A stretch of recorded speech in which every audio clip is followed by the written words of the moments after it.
Il y a aussi des règles. Vous entendez cette petite musique de la manifestation non déclarée.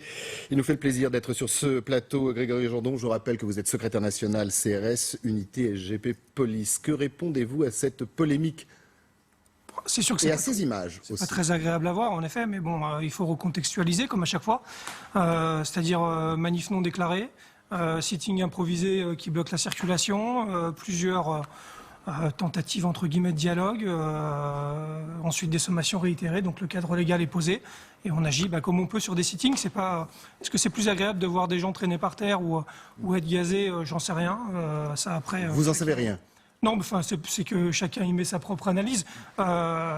C'est encore une fois la grosse difficulté de ce genre de mouvement. J'ai envie de dire, le but est atteint, en tout cas pour Extinction Rebellion, parce que c'est ça le but, c'est d'avoir un éclairage médiatique.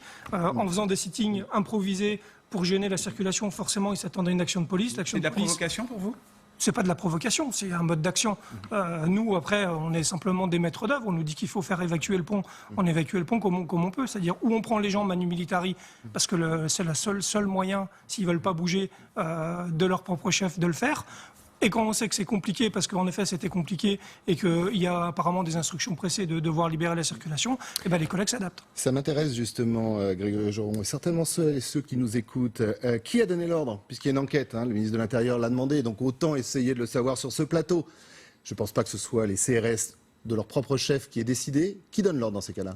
Clairement, c'est la préfecture de police, avec un représentant civil qui est sur le terrain pour appréhender la manière dont il doit mettre en œuvre les actions. Donc il a donné l'ordre d'évacuer. Il y a eu encore une fois des sommations réitérées. Donc selon vous, au vu des éléments que vous avez, il n'y a pas faute de la part des fonctionnaires? Selon moi, le cadre légal est très, très clairement établi. Mais j'ai l'impression qu'il y a cette...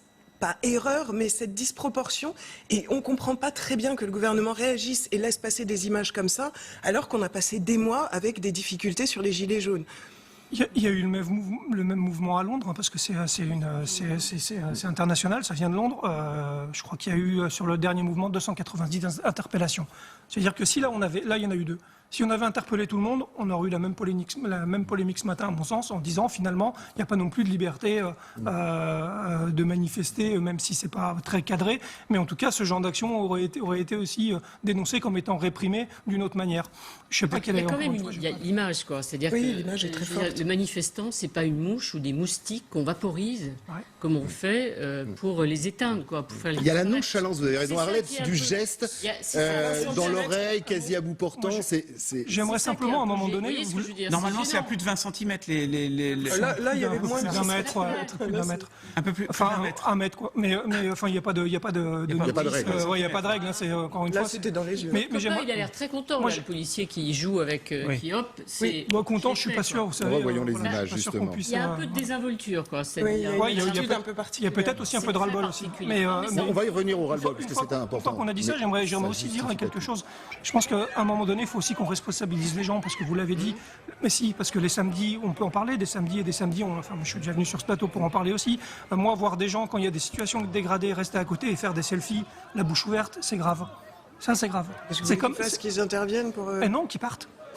Qui partent simplement, mais c'est ça la réalité. C'est-à-dire qu'aujourd'hui on polémique sur quand même des gens qui occupent une voie de circulation sur une manifestation non déclarée, qui en effet reçoivent du gaz, et c'est pas glamour, et c'est pas joli, et c'est violent, mais pour autant ils sont pas dans leur bon droit, c'est ça la réalité. Sur les images, vous préférez voir ça, parce que vous dites pacifique. Ils ont clairement les techniques des groupes ultra ou etc. C'est-à-dire. Non mais c'est organisé. Non mais attendez. Bien d'accord. C'est organisé. Voilà, mais de quel moyen il n'y a pas de danger. Il n'y a pas de danger. Non, il n'y a pas de danger. Mais de quel moyen vous disposez pour les évacuer j'allais y venir. Pardon. Parce que c'est l'essentiel. C'est-à-dire si on n'utilise pas le gaz, c'est-à-dire qu'on est obligé de contraindre. De contraindre comment? Quand vous dites à la personne plusieurs fois, monsieur, madame, faut y aller, faut se lever, faut partir. Il y a eu des sommations, on va employer la force, s'il vous plaît, levez-vous, partez. Et quand ils n'écoutent pas, on fait quoi? On attend. Justement, Grégory Joron, donc, est-ce que... allez-y. Donc on emploie quoi? Des contraintes physiques. Les contraintes physiques, c'est quoi? Ça va être des clés de bras, ça va être des étranglements, ça va être des prix, et ça sera pas plus agréable à voir. Mais et est-ce que c'est pas proportionné au danger? Il n'y a pas aussi les questions d'une menace? Est-ce que rester sur la sur une dame qui va se débattre et qui va peut-être être luxée, c'est pas pire qu'avoir les yeux qui piquent pendant 5 minutes. Ça, c'est juste un sujet. Tu vas être juste choqué. Non, mais ça, c'est pas nous qui l'a. Mais madame, alors ne transposez pas le débat. C'est pas les policiers, c'est le droit, c'est l'autorité.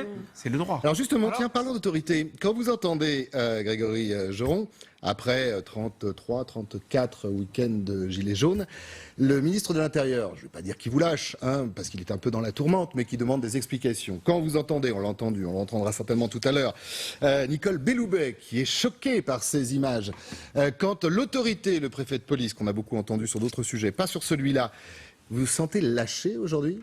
Premier au front et lâché? Nicole Belloubet, bizarrement, je ne l'ai pas entendu quand mes collègues ont également dû user de la force pour libérer devant des prisons il y a quelques mois.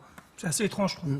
Donc bon, ça, après, elle fait ce qu'elle veut de ses propos, elle en est éventuellement, essentiellement responsable. Non, mais vous ne sentez pas que vous êtes lâché, en première ligne ou lâché? Oui, mais lâché, mais de toute façon, on n'est pas les collègues sont pas dupes. C'est aussi c'est pas aussi pour ça peut-être que la police est dans cet état-là. Vous avez titré 36e suicide cette année. Voilà, bon, on a déjà dépassé malheureusement le triste chiffre de l'année dernière. Et évidemment, on est aujourd'hui des professionnels, mais qui exercent un métier qui est toujours sur le devant de la chaîne. On est d'accord, vous êtes des professionnels, mais il y a quand même une autorité. Où est l'autorité? Où sont les responsables? Dans ce cas-là, alors Nantes c'est peut-être un peu particulier, mais dans ce cas-là. Dans ce cas de vendredi, là. Oui. Le responsable, c'est celui qui donne l'ordre, très clairement. Et vous l'avez dit, donc le préfet de police. Et la préfecture s'expliquera, le rapport a été demandé. Juste poser une question. Est-ce que l'ordre, c'est maintenant vous les évacuez, ou est-ce qu'il y a un ordre pour dire maintenant vous passez au gaz lacrymogène? Non, il y a un ordre d'utilisation de la force, parce que la sommation, c'est ça.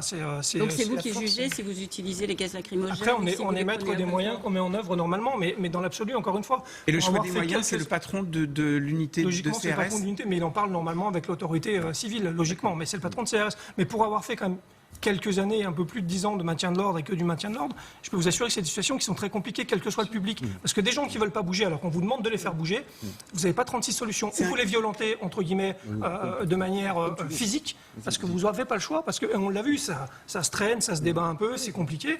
En plus, en sachant qu'encore une fois, il n'y a pas d'interpellation. Est-ce que le gouvernement n'est pas pieds et poings liés en voyant les fonctionnaires de police sur le terrain face aux écolos? Est-ce que, à votre avis, Grégory Joron, je vous rappelle que vous êtes secrétaire national CRS, unité SGP Police, le gouvernement est un peu dans la panade avec ces manifestations? Les gilets jaunes, oui. Les Black Blocs, oui. Les écolos, non.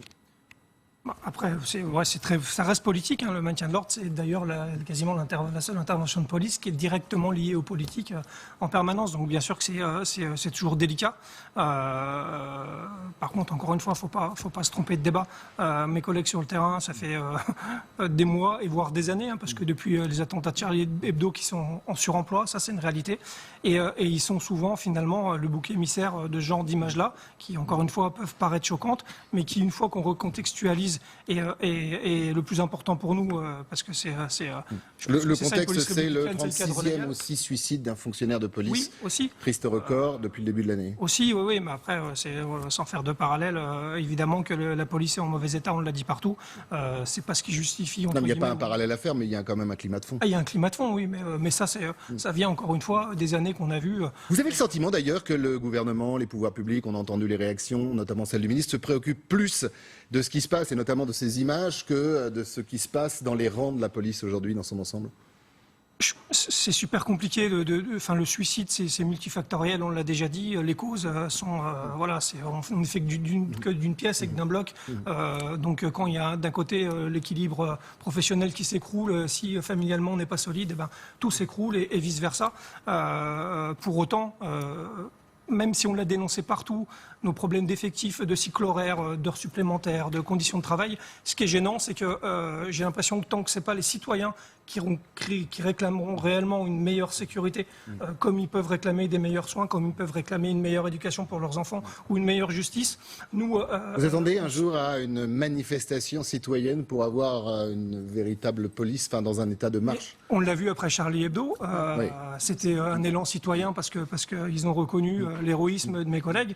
J'ose espérer qu'un jour ils se soulèveront simplement pour avoir aussi une meilleure sécurité, parce qu'aujourd'hui on parle de ça.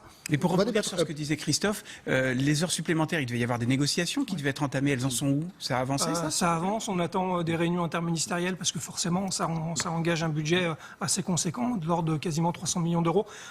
Donc ils sont en train de regarder. On devrait avoir une réponse dans les mois qui arrivent pour peut-être un règlement en 2020.